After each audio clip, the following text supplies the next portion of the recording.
Iran हमला करने को तैयार हो गया है। यूएन को लेटर लिख दिया है भैया ईरान ने। ये देखिए दोनों पेज आपकी स्क्रीन पर, ईरान ने लेटर लिखकर आखिरी चेतावनी ऑफिशियली कानूनी रूप से यूएन को चेता दिया है, यूएन को चेतावनी दे दी है कि देखिए अगर अमेरिका और इजराइल ने कोई भी हरकत की तो हम अमेरिका के हर बेस पर, जितने भी अमेरिका के इलाके में, हमारे इलाके में बेस है, चाहे वो किसी भी देश के अंदर हो, हम अमेरिका के तमाम बेस को निशाना बनाएंगे और बाद में फिर हमसे शिकायत न की जाए। जी हाँ, ये बिल्कुल क्लियर कट बात ईरान ने यूएन को कह दी है। अब मजेदार बात सुनिए, यहां ईरान पूरी ताकत से अमेरिका को जवाब देने को तैयार है।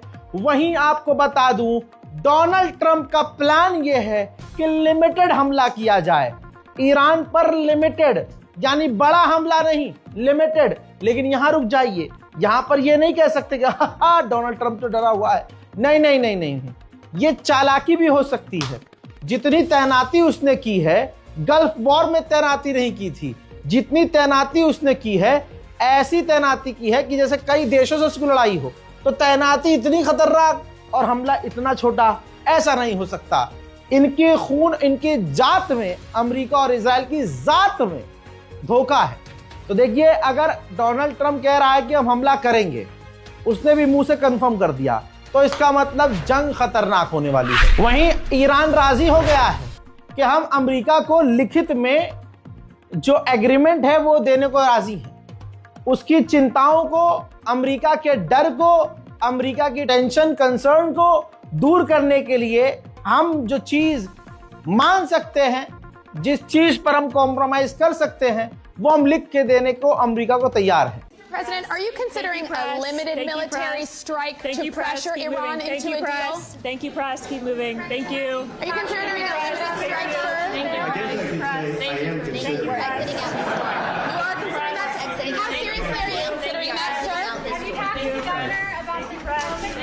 We're exiting out this morning. When will you be making that decision, sir? Thank you. Thank you, press. Who is that person? Are you considering a Thank you, military Press. strike?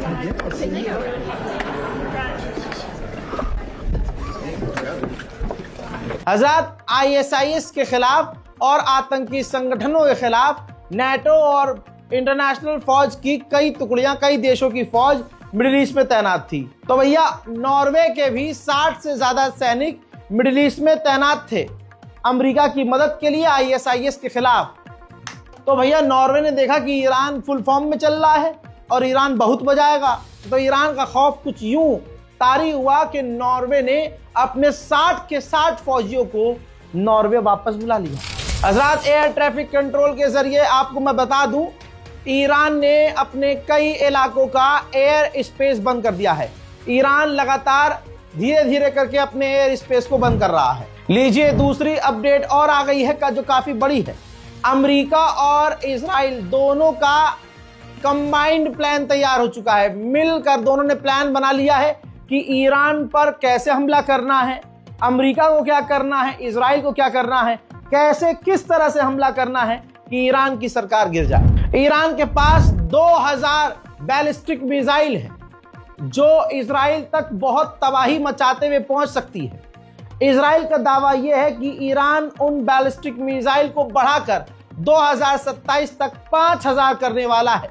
यही डर Israel को सोने नहीं दे रहा। अमेरिकी envoy, अमेरिकी senior नेता ने न्यूज चैनल पर भी खुला खुला कह दिया है कि अगर ईरान ने यूरेनियम एनरिचमेंट नहीं रोका तो कोई डील नहीं होगी। उधर ईरान पहले ही कह रहा है कि हम यूरेनियम एनरिचमेंट नहीं रोकेंगे, तो मतलब साफ। वहीं रूस के विदेश मंत्री से ईरान के विदेश मंत्री ने फोन पर बात की है। उधर यूरोपीय यूनियन ने सबसे बड़ा झटका ईरान को देते हुए, जी हां, यूरोपीय यूनियन ने IRGC को टेरर लिस्ट में डाल दिया है। वहीं भारत के समुद्री इलाके में भारत कई बड़ी ड्रिल करने वाला है, समुद्री ड्रिल, जिसमें कई देश शामिल हैं। तस्वीर दिखा रहा हूं, ईरान की नेवी आ चुकी है। ईरान की नेवी भी भारत आ चुकी है और इस वक्त भारत के साथ ड्रिल करने को तैयार है। अब अगली तस्वीर देखिए, ईरान के नेवी के कमांडर और हमारे भारतीय नौसेना के अधिकारी दोनों के बीच मुलाकात हुई है। यह रिपोर्ट तीसरी बार आ रही है। अल्लाह रहम करे, दुआओं में याद रखिएगा। रिपोर्ट यह है कि अमेरिका अलग अलग इंडिविजुअल नेताओं पर डायरेक्ट हमला करेगा। खामनाई हो, ईरान के सुप्रीम लीडर, ईरान के राष्ट्रपति हो, विदेश मंत्री हो, ऐसे दिग्गज नेताओं को डायरेक्ट, जैसे याद होगा आपको हमास के लीडर याद होंगे आपको, इस्माइल हानिया, तेहरान के अंदर उन्हें मारा गया था। मेरी बात समझने की कोशिश कीजिएगा, तेहरान में ही मारा था।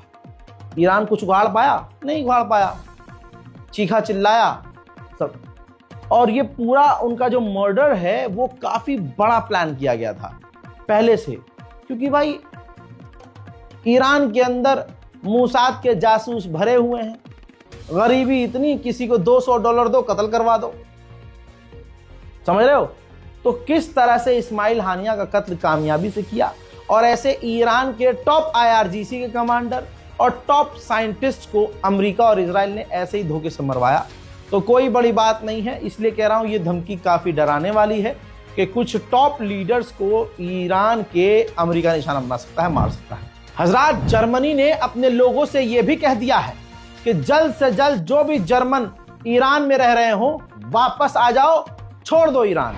इंटरनेशनल पाबंदियां ईरान पर अमेरिका और यूरोप ने लगाई है, जिसकी वजह से एक और समुद्री वेसल टैंकर ईरान का डेनमार्क ने सीज कर लिया। बर्तानिया अमेरिका को बार बार कह रहा है कि डियागो गार्सिया इस्तेमाल मत करना ईरान पर हमला करने के लिए, हमको बहुत दिक्कत हो जाएगी। लेकिन अमेरिका बार बार अभी तक मनाने की कोशिश कर रहा है ब्रिटेन के, हमें डियागो गार्सिया अपना जो आइलैंड है उसको इस्तेमाल करने दो ईरान पर अटैक करने के लिए। सेंटम के कमांडर ने बड़ा बयान दिया और कहा कि हम हर दिन 100 से ज्यादा हमले ईरान पर कर सकते हैं और कुछ ही घंटों के अंदर हम ईरान की रिजीम पलट सकते हैं और ईरान को पूरी तरह से मिटा सकते हैं। उधर इजराइल पूरी तैयारी में है। अब इजराइल ने अस्पताल और अस्पताल के जो पार्किंग लॉट्स हैं उनके लिए नोटिस जारी किया है कि अस्पताल की तमाम पार्किंग को खाली रखना है और जो डॉक्टर्स हैं उनको 24 घंटे एक्स्ट्रा बेड हॉस्पिटल में लगा के रखने। लीजिए, सैटेलाइट इमेज से तस्वीर आई है। स्पेन के अंदर भी अमेरिका के कई सारे फाइटर जेट नजर आ रहे हैं।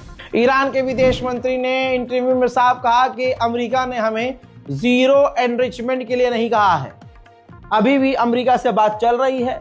और एक बात और क्लियर है कि अगर हमारे न्यूक्लियर साइट पर हमला किया गया तो पहले की तरह वो तबाह नहीं होगी, और आज भी अगर उस पर हमला किया जाता है तब भी उस पर कोई फर्क नहीं पड़ेगा। माइक्रोसॉफ्ट ने अपने 3 अधिकारियों को गिरफ्तार किया है। इल्जाम यह है कि इन्होंने माइक्रोसॉफ्ट, गूगल और ऐसे ही सेंसिटिव जो सोशल साइट्स हैं और जो इस इंडस्ट्री में खतरनाक डेटा होता है वो डेटा इकट्ठा करके ईरान को दिया था। उधर पुर्तगाल में भी अमेरिका ने पूरी फौज उतार दी है। चंद तस्वीरें देख लीजिए। अमेरिका के फाइटर जेट, अमेरिका के टैंकर, अमेरिका के कार्गो जहाज पुर्तगाल में भरे हुए नजर आ रहे हैं। यकीन जानिए ईरान अकेला है और चारों तरफ अमेरिका की फौज तैनात हो चुकी है। अमेरिका का दूसरा एयरक्राफ्ट कैरियर मेडिटेरियन सी में पहुंच चुका है, जो कि ईरान के काफी करीब माना जा रहा है। ईरान के विदेश मंत्री ने कहा कि अमेरिकी हमारे दुश्मन नहीं है, बल्कि अमेरिका की गवर्नमेंट की जो पॉलिसी है हमारे खिलाफ, वो पॉलिसीज हमारी दुश्मन है। इन तमाम चीजों के बीच बहुत अच्छी चीज ये हुई, 14 साल से इजिप्ट और ईरान के रिश्ते बिल्कुल बेकार थे, बात ही नहीं होती थी। 14 साल के बाद ईरान और इजिप्ट ने अपने रिश्ते बेहतर कर लिए हैं, ठीक कर लिए हैं। वल्लाह सुभान अल्लाह। बिफोर आफ्टर दिखा रहा हूं।